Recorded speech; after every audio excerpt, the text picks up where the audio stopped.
हमारे व्यस्त जीवन में ईश्वर की आवाज़। यदि कोई व्यक्ति एक ही सवाल को बार बार पूछता जाए, दोहराता जाए, तो हम क्या समझें? जैसे कोई पति पत्नी, युवक युवती विवाह करना चाहते हैं, विवाह के पवित्र बंधन में बंधकर अपनी जीवन की शुरुआत करना चाहते हैं।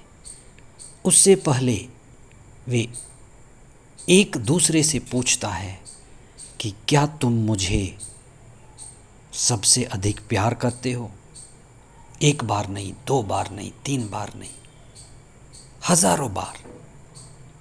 तो हम इसे क्या समझें?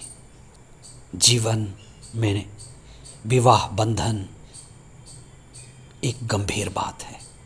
जीवन और मृत्यु के आगे तक की बात है। ये सवाल गहराई से समझने के लिए आह्वान करता है। ईसा ने अपने सभी शिष्यों को बुलाकर उनको भरपेट नाश्ता खिलाकर उनसे पूछा, अपने शिष्यों में से प्रमुख योहन के पुत्र पेतरुस से, पेतरुस योहन के पुत्र, क्या तुम मुझे इनसे अधिक प्यार करते हो? और ये बार बार पूछा गया। आज हम इस पर चिंतन करें। पास्का का चौथा सप्ताह 4 मई 2025। पहला पाठ प्रेरित चरित अध्याय 5 पद संख्याएं 27 से 32 तक और 40 से 42 तक। दूसरा पाठ प्रकाशना ग्रंथ अध्याय 5 पद संख्याएं 11 से 24 तक और संत योहन का सुसमाचार अध्याय 21 पद संख्याएं 1 से 19 तक। हम जिन भी परिवारों में, संस्थाओं में, समुदाय में और समाज देश में रहते हैं, हमें अगुवाओं की ज़रूरत होती है। धर्म भी अगुवाओं के द्वारा संचालित किए जाते हैं, चलते हैं।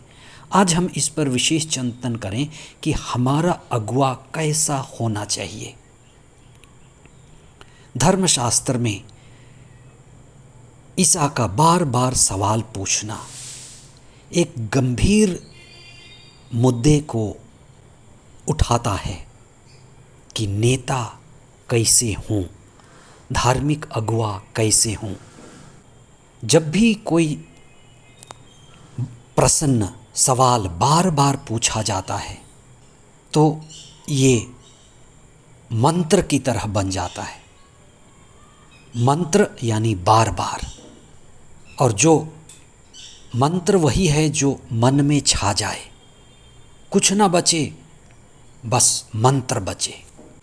लेकिन जब हम जनता में, लोगों के बीच चीज़ों की बातें करते हैं तो मंत्र नारा बन जाता है। हमने हमारे देश के एक स्वतंत्र सेनानी सुभाष चंद्र बोस के बारे में, उनके सपने के बारे में सुना है। वे आज़ाद देश का सपना देख रहे थे और उस सपने को पूरा करने के लिए उनको युवक युवतियों की और मजबूत देशभक्तों की, जागी हुए जनता की ज़रूरत थी। इसीलिए उसने अपने सपने को नारा में बदला कि वे लोगों को जगा सकें। नारा लोगों को जगाता है, मंत्र लोगों को जगाता है। और सुभाष चंद्र बोस जी ने जो नारा दिया था वह था, तुम मुझे खून दो और मैं तुम्हें आज़ादी दूंगा। ये नारा, खून और आज़ादी, खून और आज़ादी। आज़ादी चाहिए, आज़ादी ज़रूरत है, पर मिलेगी खून की कीमत पर। खून बराबर आज़ादी, और ये खून आत्मत्याग है, आत्म बलिदान है। इसी खून रूपी आत्म बलिदान में देश की आज़ादी छिपी है। और ये नारा हर एक व्यक्ति का मंत्र बना और ये नारा देश के आज़ादी का बीज बना। आज के सुसमाचार में ईसा अपने शिष्यों को पुनर्गठित करते हैं, सुव्यवस्थित करते हैं और एक सुबह समुंदर के किनारे उन्हें भरपेट नाश्ता खिलाकर वे अपने प्रमुख शिष्य पेतरुस से कहते हैं, पेतरुस योहन के पुत्र, क्या तुम मुझे इनसे अधिक प्यार करते हो? पहली बार इनसे यानी वहाँ पर भीड़ थी, भीड़ से क्या तुम अधिक प्यार करते हो?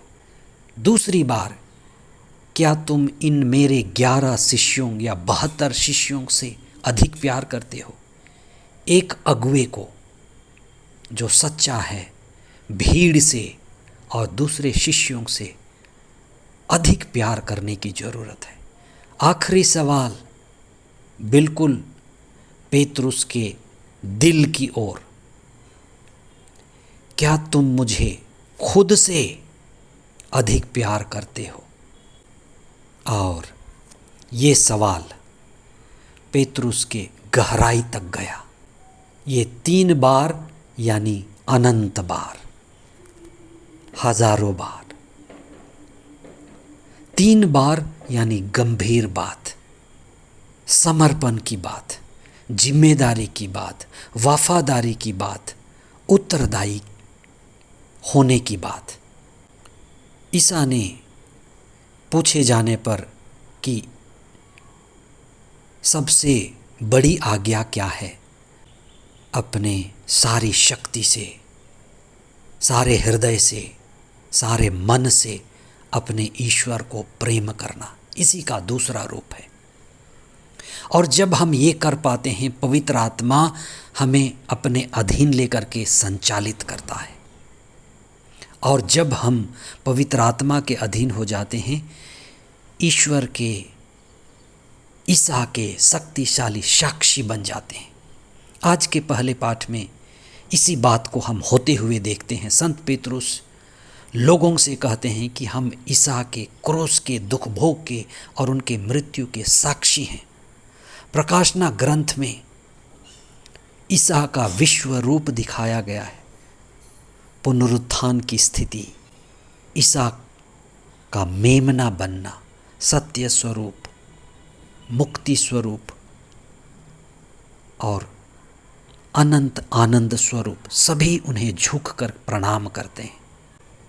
जब भी हम असफल हो जाते हैं, एक आवाज़ आती है, और प्रयास चाहिए, और समर्पण चाहिए, और अधिक लगन चाहिए, और अधिक एकाग्रता से हम निपुण होंगे।